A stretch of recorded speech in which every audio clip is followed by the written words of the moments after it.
বাইদেউনী কবিতাটোৰ নামটো দিয়া হৈছে আত্মানুসন্ধান।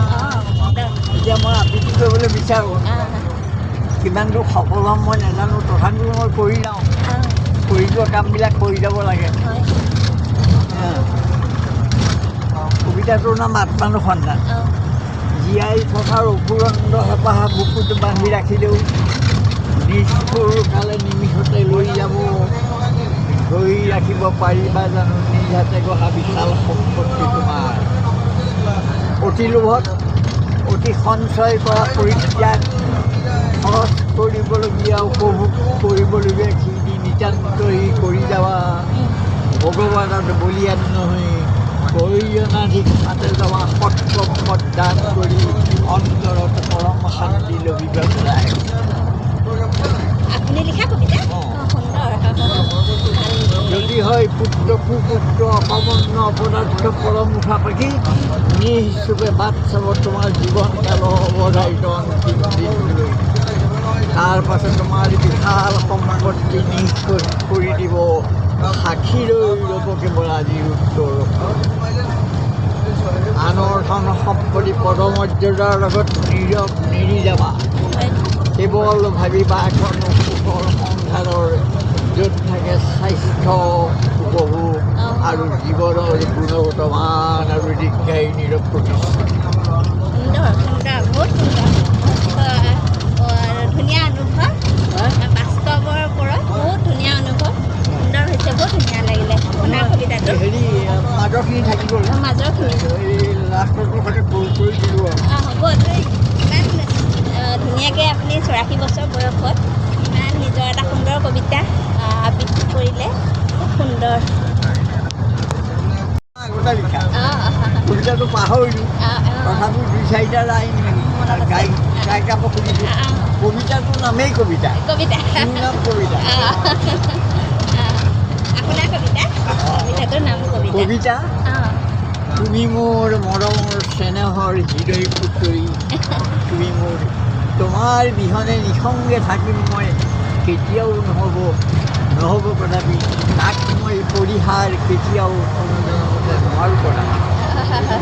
সুন্দৰ কবিতা, বহুত বছৰ আগতে লিখা কবিতা আপোনাৰ কবিতা, ধুনীয়া।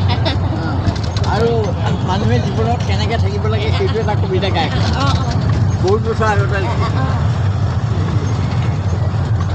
একবিংশ শতিকাৰ মহান যুৱক মই, আজি মোৰ মনৰ দিগন্ত উদাৰ, ঠাই দিয়ে হাজাৰ আশা জানো পূৰ্ণ হ'ব মই থমকি ৰওঁ, তথাপিও হতাশ নহওঁ মই নীৰৱ ছিন্নভাৱে, এয়া তোমাৰ মই কৰি যাম সন্মুখত আহি পৰা কৰ্তব্যবিলাক। ফলাফল যিয়ে হওক ভূক্ষেপ নকৰোঁ মই, ধাৱমান মন মোৰ শান্ত নহয়, মই মহাকাশ কৃষি। আপোনাৰ কবিতা বহুত ধুনীয়া, আপোনাৰ সাহিত্য চৰ্চা চলাই যাব, বহুত সুন্দৰ। আৰু এটি গাই নামটো ক'ব নোৱাৰোঁ। যদি আছে সবল কাৰণ অন্তৰ উজাৰি কান্দা, পাছতে কান্দিম বুলি কেতিয়াও নথবি, পাছলৈ হ'বগৈ চিৰদিদাৰুণ। সাপ ঢৌবোৰে ঘনে ঘনে আহি তোৰ বক্ষ সমুদ্ৰত চিম কৰি তুলি, নিমিষতে মাৰ যাব বিনশ্ব নিমিত্ত। ভাবি জানো সাঙৰি কলিজা ৰুক্ষত গাৰে সযতনে মেলি দিব কৰিব বিনাশটোক ভগৱাই। ডাৱৰৰ দৃষ্টিকণা বৰ্ষত কৰিলে হৰ্ষণ ধৈৰ্য ভাগাৰ। বহুত সুন্দৰ আপোনাৰ, আৰু ইমান মনত আছে ন নিজৰ প্ৰত্যেকটো কবিতা? মই কবিতা লিখোঁ কিন্তু মই পাহৰি যাওঁ বাৰু, আপোনাৰ প্ৰত্যেকটো কবিতা মনত আছে? তথাপি বহুত সুন্দৰ। মাই ডিয়াৰ দাদা Jogeshwar Bora, thought for the people every moment, people's welfare his aim alone, his sin did not think for himself, thought for people's well-being, all time moments in thought.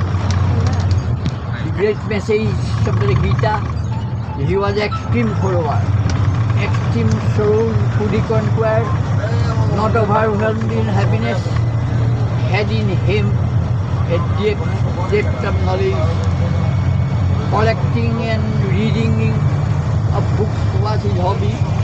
showed ideas to followers, helped many financially persons, many social-oriented institutions too.